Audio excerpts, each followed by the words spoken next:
Kalau kita memaksa Pemda tidak boleh mengeluarkan kerjasama katalog ya, malah kita disalahkan kita melanggar undang-undang, ya kan?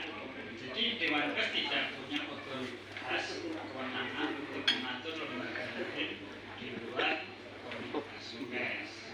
Jadi kalau orang pengen bekerja sama dengan perusahaan pers ya pasti mereka punya persyaratan sendiri, yaitu hak mereka.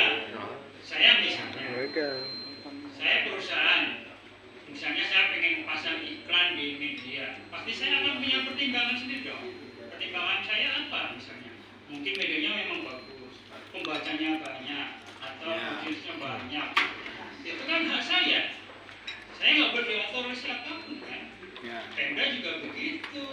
Perusahaan apapun yang pengen pasang iklan di media aja, dia punya pertimbangan, share-nya bagus, ratingnya bagus, kalau ada jadi dan untuk mengatur itu, ya. Jadi kembali bahwa kalau ada Pemda atau siapapun yang merujuk